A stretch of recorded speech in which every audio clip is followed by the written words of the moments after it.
BSF అండి. Border security force నుంచి అయితే ఇక్కడ ఐటీఐ వాళ్ళకైతే వేకెన్సీ అయితే రావడం తేలింది. ఆ వివరాలు అయితే చెప్తాను. ఒకవేళ మీరు అప్లై అనేది చేసుకోవాలనుకుంటే కింద డిస్క్రిప్షన్లో లింక్ అయితే ఉంటుంది. అక్కడ నుంచి అయితే మీరు అప్లికేషన్ అయితే చేసుకోవచ్చు. అండ్ గైస్ ఇక్కడ మీరు చూసుకుంటే మీకు నోటిఫికేషన్ వస్తే లైక్ అదేవిధంగా సబ్స్క్రైబ్ చేసుకోండి. ఈ వీడియో జస్ట్ 50 లైక్స్ మాత్రమే ఎక్స్పెక్ట్ చేస్తున్నాను. వేకెన్సీ అయితే గ్రూప్ సి ఉద్యోగాలు అయితే ఉంటాయి. కంబైన్డ్ అని గమనించండి. నాన్ గెజిటెడ్ మినిస్ట్రియల్ ఉద్యోగాలు అయితే ఉంటాయి. దీంట్లో వేకెన్సీ ఫస్ట్ ఇక్కడ చూసుకుంటే హెడ్ కానిస్టేబుల్, ప్లంబర్ ఉద్యోగాలు అయితే ఉన్నాయి. ఒక వేకెన్సీ అయితే ఉండడం తేలింది. కేటగిరీ వైజ్ ఇక్కడ మీరు చూసే ప్రయత్నం చేయండి. తర్వాత హెడ్ కానిస్టేబుల్, కార్పెంటర్ వాళ్ళకు ఒకటి, అదేవిధంగా కానిస్టేబుల్, జనరల్ ఆపరేటర్ వాళ్ళకైతే 13 అయితే ఉన్నాయి. తర్వాత దీంట్లో చూసుకుంటే మీరు కానిస్టేబుల్, జనరల్ మెకానిక్ వాళ్ళకైతే 14 వేకెన్సీస్, కానిస్టేబుల్ లైన్ మ్యాన్ వాళ్ళకు 9 ఉద్యోగాలు అయితే ఉన్నాయి.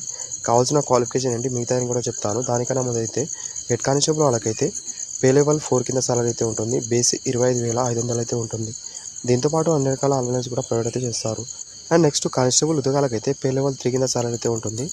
అండ్ బేసిక్ అయితే 21,700 అయితే ఉంటుంది. వేకెన్సీలకు అయితే ఆల్ ఇండియా క్యాండిడేట్ వాళ్ళైతే అప్లికేషన్ అయితే చేసుకోవచ్చు. మీరు ఏజ్ లిమిట్ విషయానికి వస్తే అన్ని వేకెన్సీలకు అయితే 18 నుంచి 25 సంవత్సరాల వరకు అయితే అప్లికేషన్ చేసుకోగలరు జనరల్ క్యాండిడేట్ వాళ్ళైతే. ఏజ్ రిలాక్సేషన్ విషయానికి వస్తే ఎస్సీ ఎస్టీ వాళ్ళకైతే 5 ఇయర్ వరకు, ఓబీసీ వాళ్ళకైతే 3 ఇయర్ వరకు, ఎక్సర్వీస్ మ్యాన్ వాళ్ళకైతే 3 ఇయర్ వరకు ఏజ్ రిలాక్సేషన్ వర్తిస్తుంది. అప్లికేషన్ అనేది హెడ్ కానిస్టేబుల్, ప్లంబర్ వాళ్ళకైతే 10th పాస్ అయిన తర్వాత ఐటీ అయితే మీ దగ్గర ఉండాల్సి అయితే ఉంటుంది. సర్టిఫికేట్ అనేది ప్లంబర్ ట్రేడ్ నుంచి ఐటీ సర్టిఫికేట్ ఉంటే అప్లై అయితే చేసుకోగలరు. మీకు ఎలాంటి ఎక్స్పీరియన్స్ లేకపోయినా పర్లేదు. ఒకవేళ మీరు 10th పాస్ అయిన తర్వాత మీకు ఎలాంటి ఐటీ సర్టిఫికేట్ లేకపోతే మీరు అనేది 3 ఇయర్ వర్క్ ఎక్స్పీరియన్స్ అయితే ఉండాల్సి అయితే ఉంటుంది. మీ రిలేటివ్ ట్రేడ్లో అయితే వాళ్ళు మాత్రమే ఎలిజిబుల్ అవుతారు. ఏది ఎక్కడ మీరు గమనించండి. నెక్స్ట్ హెడ్ కానిస్టేబుల్, కార్పెంటర్ వాళ్ళు కూడా సేమ్ ఇదే విధంగా అయితే వర్తిస్తుంది. మీ దగ్గర అయితే కార్పెంటర్ ట్రేడ్ అనేది ఉండాల్సి అయితే ఉంటుంది, లేదా 10th పాస్ అయిన తర్వాత 3 ఇయర్ వర్క్ ఎక్స్పీరియన్స్ అయినా ఉండాల్సి అయితే ఉంటుంది.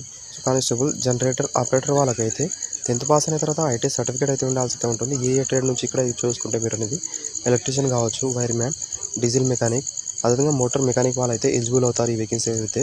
అదేవిధంగా దీంతోపాటు మినిమం 3 ఇయర్ వర్క్ ఎక్స్పీరియన్స్ అయితే ఉండాల్సి అయితే ఉంటుంది. వాళ్ళు మాత్రమే ఎలిజిబుల్ అవుతారు. తర్వాత కానిస్టేబుల్, జనరేటర్ మెకానికల్ వాళ్ళకైతే వీళ్ళకి కూడా సేమ్ ఐటీ సర్టిఫికేట్ అయితే ఉండాల్సి అయితే ఉంటుంది. డీజిల్ కావచ్చు, మోటార్ మెకానిజంలో. అండ్ 3 ఇయర్ వర్క్ ఎక్స్పీరియన్స్ అయితే ఉండాల్సి అయితే ఉంటుంది. ఈ వేకెన్సీలకు మాత్రమే అయితే గమనించండి ఫ్రెండ్స్. కానిస్టేబుల్, లైన్ మ్యాన్ వాళ్ళకైతే 10th పాస్ అయిన తర్వాత ఐటీ సర్టిఫికేట్ అయితే ఉండాల్సి అయితే ఉంటుంది మీకు అనేది. ఎలక్ట్రికల్ వైరింగ్ మ్యాన్లో కావచ్చు, లైన్ మ్యాన్లో కావచ్చు. ఆఫ్టర్ అయితే 3 ఇయర్ వర్క్ ఎక్స్పీరియన్స్ అయితే ఉండాల్సి అయితే ఉంటుంది మీకు అనేది. దీంట్లో ఫిజికల్ స్టాండర్డ్ అయితే చూడడం అయితే జరుగుతుంది. హైటర్ అయితే మేల్ వాళ్ళకు 165 సెంటీమీటర్ అయితే ఉండాల్సి అయితే ఉంటుంది హెడ్ కానిస్టేబుల్ ఉద్యోగాలకు అనేది. ఫీమేల్ వాళ్ళకైతే 157 సెంటీమీటర్ అయితే ఉండాల్సి అయితే ఉంటుంది. చెస్ట్ అనేది మేల్ వాళ్ళకి మాత్రమే చూస్తారు. నార్మల్గా 76 ఉండాల్సి అయితే ఉంటుంది. ఎక్స్పాండ్ చేసినప్పుడు 5 సెంటీమీటర్ అయితే ఎక్స్పాన్షన్ అనేది అవ్వాల్సి అయితే ఉంటుంది. వెయిట్ అయితే హైట్కు దగ్గర వెయిట్ అయితే ఉండాల్సి అయితే ఉంటుంది. నెక్స్ట్ వేకెన్సీ అనేది ఇక్కడ కానిస్టేబుల్ ఉద్యోగాలకు అయితే ఇక్కడ హైట్ కూడా సేమ్ అయితే వర్తిస్తుంది. అదేవిధంగా ఇక్కడ మీరు గమనించవచ్చు చెస్ట్ కూడా సేమ్ అయితే ఉండాల్సి అయితే ఉంటుంది మేల్ క్యాండిడేట్ వాళ్ళకైతే. అండ్ సెలక్షన్ ప్రాసెస్ అయితే అన్ని వేకెన్సీలకు సేమ్ అయితే ఉంటుంది. ఫస్ట్ రైటింగ్ ఎగ్జామ్ అయితే ఉంటుంది. రైటింగ్ ఎగ్జామ్లో క్వాలిఫై అయిన వాళ్ళకి మాత్రమే నెక్స్ట్ ప్రాసెస్ అయితే ఉంటుంది. సిలబస్ ఇక్కడ మీరు గమనించండి. ఇక్కడ మీరు చూసుకుంటే జనరల్ ఇంటెలిజెన్స్ రీజనింగ్ అయితే ఉంటుంది. జనరల్ అవేర్నెస్ అయితే ఉంటుంది. ఆఫ్టర్ అయితే మీ ట్రేడ్కు సంబంధించిన సిలబస్ అయితే ఉంటుంది. 60 మార్క్స్ అనేది.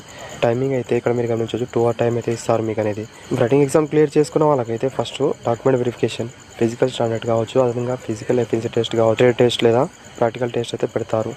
ఫిజికల్ ఎఫిషియన్సీ టెస్ట్ అని చూసుకుంటే మేల్ వాళ్ళకైతే రన్నింగ్ అయితే ఇక్కడ మీరు గమనించండి 1.6 km రన్ అయితే ఉంటుంది. 6 minutes 30 seconds కంప్లీట్ అనేది చేయాల్సి అయితే ఉంటుంది. లాంగ్ జంప్ అయితే ఉంటుంది. 11 feet అయితే లాంగ్ జంప్ అయితే ఉంటుంది. హై జంప్ కూడా ఉంటుంది. 3.5 feet అయితే ఇక్కడైతే మీకు హై జంప్ అయితే ఉంటుంది. 3 ఛాన్స్ అయితే ఇస్తారు. తర్వాత ఫీమేల్ వాళ్ళకైతే 800 మీటర్ అయితే ఉంటుంది. 4 minutes కంప్లీట్ అనేది చేయాల్సి అయితే ఉంటుంది. లాంగ్ జంప్ అనేది 9 feet, అదేవిధంగా హై జంప్ అయితే 3 feet అయితే ఉంటుంది. ఇవి కూడా మీరు క్లియర్ అనేది చేయాల్సి అయితే ఉంటుంది. ఓన్లీ క్వాలిఫై నేచర్లో మాత్రమే ఇక్కడ మీరు ఉండడం అయితే జరుగుతుంది. ఇక్కడ మీకు ఇది ప్రాక్టికల్ టెస్ట్ లేదా ట్రేడ్ టెస్ట్ అయితే కండక్ట్ అయితే చేస్తారు. మీ ట్రేడ్కు కావచ్చు, మీ అదేవిధంగా మీ జాబ్కి సంబంధించిన టెస్ట్ మాత్రమే ఉంటుంది. క్వాలిఫై నేచర్లో మాత్రమే. తర్వాత మెడికల్ ఎగ్జామ్ అయితే ఉంటుంది. ఇవన్నీ మీరు క్లియర్ అనేది చేసుకున్న తర్వాత మీకు ఫైనల్గా అనేది మెరిట్ లిస్ట్ అయితే రిలీజ్ అనేది చేస్తారు. ఆఫ్టర్ అయితే తీసుకుంటారు. Thank you. వీడియో లైక్ అదేవిధంగా సబ్స్క్రైబ్ చేసుకుని థ్యాంక్ యూ ఫర్ వాచింగ్.